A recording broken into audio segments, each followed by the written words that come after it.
Hello snowboarders of the internet, I'm your host Avran LeFeber, and in this video we're going to be reviewing the new Jones Rally Cat. This board features Jones's medium camber, which is just good old-fashioned traditional camber. So from contact point to contact point, you have that arc of traditional camber. That's going to give you all the load, pop, snap, and drive out of this board. This board is available in 151, 154, 155 wide, 156, 158, 159 wide, 161, 162 wide, 166 wide, and 170 wide for you goddamn Sasquatches. I rode this board at Copper Mountain on a sunny bluebird day with warmer than warm temps. You had slush, chop, chunder, creamy snow, kind of just a mix of everything in the spring with high winds, and I used my Rome Black Label bindings and my K2 Thraxis boots. This board is very soft. I mean, like, aggressively soft. You got more play out in the tips, and then it just progressively slightly stiffens up through the middle with a ton of torsional flex. You can really twist this board. As it is so soft, you want to keep your knees bent, because you get into rutted out terrain, you're going to get bucked around. You get up to speed, the tips start flapping, that resonates back underfoot as well. You're going to feel it. This is a very lively board. It's not very damp. This has to be actually the softest Jones board I've ever ridden. And it is not damp like other Jones boards. Great for a beginner, not so great if you know what you're doing. Kinda hurt. With this board being full camber, it takes no effort to load up, which is really surprising. Like, you basically just push down into it, roll on the tail, it engages, and it snaps. It's not the snappiest board out there, but it is consistent. It will get the job done for what it is. You're gonna be able to ollie over a slow side. Maybe if you suck your knees up into your armpit, you're gonna be able to boost that side hit. You might wanna go a little bit faster and push into it a little bit harder than you think when you load it up. When it comes to jumps, small to medium-ish, I mean, you're really pushing it at that 20-foot mark with this thing. And you notice that right away. It's not crazy stable on the landing. Like, if you come down hard, you're gonna feel everything through it. So when you're going off the lip, you kind of just wanna let the lip do the work, maybe compress slightly in the transition and pop a little bit, which will get you a little bit higher.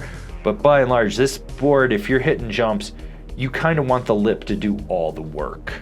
We're about halfway through this review. I need you to do something for me. Give this video a thumbs up. And while you're down there, if you haven't already, why don't you subscribe, click the bell, get those notifications. That way you're not missing any of the videos we got coming out for you. With this board being so soft, even though it's full camber, you can pretty much roll up on the nose or the tail. So just sort of lean back, lean forward, and it will flex and it will press, and you can get wild with this thing. Like, it contours and bends and does everything you want. Swizzle and sizzle. You do not have to worry about it. Even with it being camber, you don't get a ton of snap out of the end of your butter. It's just sort of like, oh, I guess we're going back to normal. It's like, bah. And it does its thing. You don't really have to worry about it.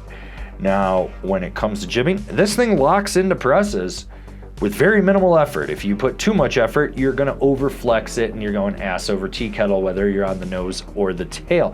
When you go sideways, be gentle, because it's got so much torsional give, it will clap out. So if you're coming in for hot from the top rope, oh, you're smacking this thing into the sides of the feature. When you are on like a fat tube or anything, you can really feel it bend around. It's a deep, aggressive cradling, and it really just bends right around it. Surprisingly, this board can actually carve fairly decent for how soft it is. I figured I was just gonna horribly overpower this thing and it would suck, but no.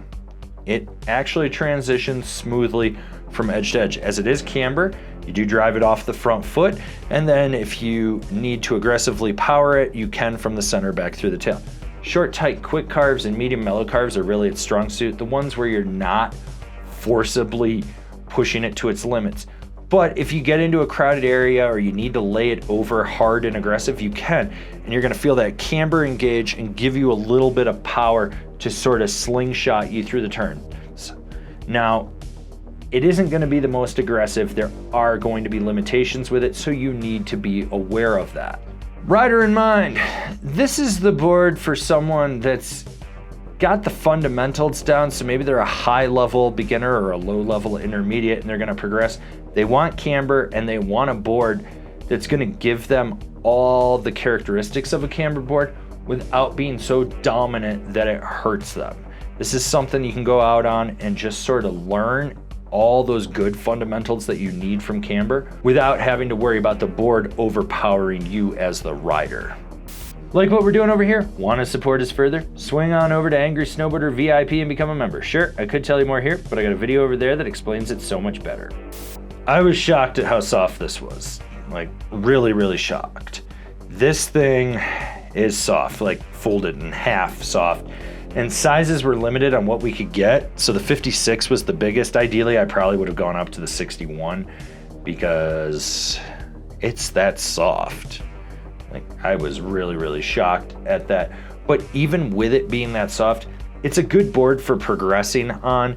I don't think it's the best thing out there, but it's solid. It's nice that it's full camber. It's going to teach you how to engage out at the contact points. It's going to teach you how to manipulate your weight through that camber section and where you need to load up the board.